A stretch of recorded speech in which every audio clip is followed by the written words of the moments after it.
Pernah gak kamu ngalamin hal ini? Ketika lagi butuh banget uang, misalnya buat bayar cicilan, atau buat nutup kebutuhan, bukannya peluang datang, malah semua serasa hilang. Gak ada pembeli, gak ada order, gak ada proyek. Tapi anehnya, di saat kamu lagi santai, gak ngoyo, gak kepikiran, tiba-tiba aja ada rezeki yang datang. Ada pembeli dadakan, ada transferan tak terduga, ada proyek nyangkut.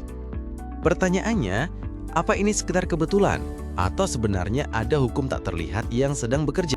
Perkenalkan, saya Sukaryo. Saya akan bahas tuntas dalam video ini. So, ikuti terus sampai selesai ya. Bagian 1.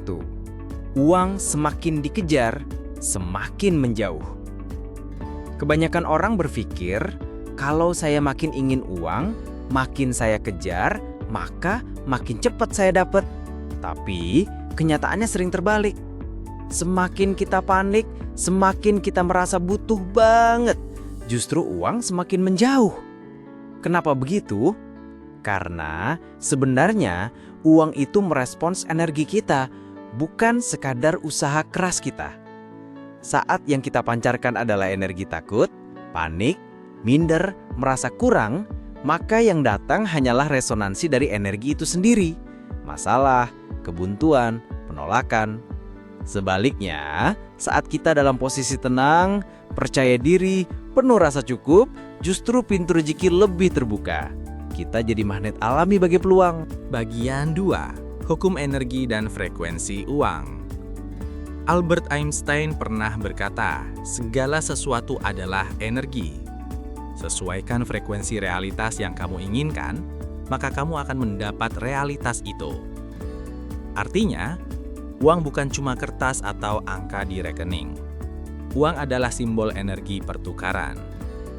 Dalam ilmu psikologi energi, setiap emosi manusia punya frekuensi getaran tertentu.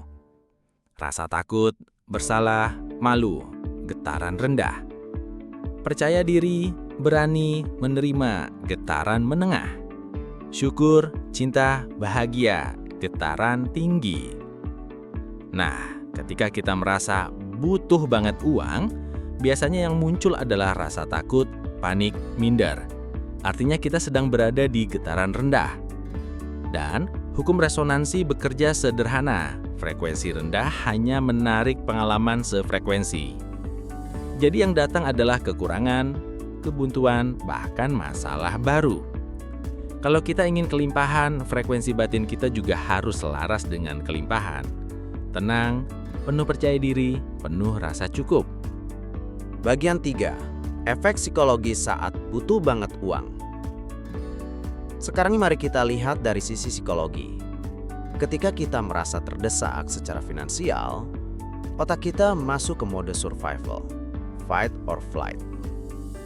Dalam kondisi ini, bagian otak yang berpikir rasional dan kreatif justru mati suri. Yang dominan adalah otak primitif. Akibatnya, fokus kita menyempit, hanya lihat ancaman. Kreativitas menurun. Keputusan jadi impulsif, serba darurat. Itulah kenapa saat orang panik butuh uang, seringkali justru ambil keputusan bodoh. Jual aset di bawah harga, nerima kerjaan toksik, jualan dengan nada putus asa. Uangnya mungkin datang sebentar, tapi seringkali membawa masalah baru. Penelitian Harvard Business School bahkan menunjukkan orang dalam tekanan finansial bisa mengalami penurunan IQ sementara hingga 13-14 poin. Jadi orang cerdas pun bisa bikin keputusan bodoh kalau sedang stres soal uang. Bagian 4. Cara menggeser energi butuh ke energi siap terima. Pertanyaan besarnya, gimana caranya kita keluar dari energi butuh banget itu? Jawabannya bukan pura-pura nggak butuh uang, tapi mengubah energi batin kita dari panik jadi siap menerima. Ada beberapa cara praktis. Yang pertama, ubah dialog batin. Kalimat "saya butuh uang" memancarkan energi panik. Ganti dengan "saya terbuka menerima rezeki dari berbagai arah". Itu bikin otak lebih tenang dan membuka peluang. Yang kedua, afirmasi dari rasa cukup. Bukan sekedar "saya kaya", tapi afirmasi yang selaras dengan rasa cukup. Misalnya mengatakan bahwa saya dikelilingi oleh banyak peluang. Saya mampu menciptakan nilai yang layak dibayar. Rezeki saya datang dengan cara mengejutkan. Yang ketiga bisa visualisasi. Bayangkan seolah-olah kelimpahan itu sudah nyata. Rasakan leganya, syukurnya, seolah-olah itu sudah terjadi. Otak akan memproses itu sebagai realita yang sedang terbentuk. Yang keempat, gratitude aktif. Bersyukur bahkan untuk hal-hal kecil. Uang 10.000 yang datang tiba-tiba, listrik yang masih nyala, order kecil yang mampir. Rasa syukur memancarkan frekuensi tinggi dan membuka pintu rezeki lebih besar. Yang kelima, fokus pada menciptakan nilai. Uang tidak datang karena kita membutuhkannya. Uang datang karena kita layak dibayar. Jadi, tanyakan pada diri sendiri, siapa yang bisa saya bantu hari ini? Nilai apa yang bisa saya ciptakan?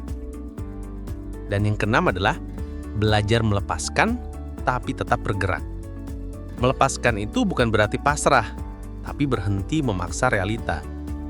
Lakukan yang terbaik, lalu percaya prosesnya. Justru di saat kita berhenti menekan, pintu-pintu tak terduga mulai terbuka. Kesimpulannya, uang itu netral. Dia bukan musuh, bukan makhluk licik yang suka sembunyi. Uang hanya datang ke tempat yang siap menampungnya. Kalau kita panik, semesta membaca frekuensinya sebagai saya tidak cukup, saya tidak layak. Dan realita akan memantulkan itu. Tapi, ketika kita tenang, percaya dan terbuka, semesta pun ikut bergeser.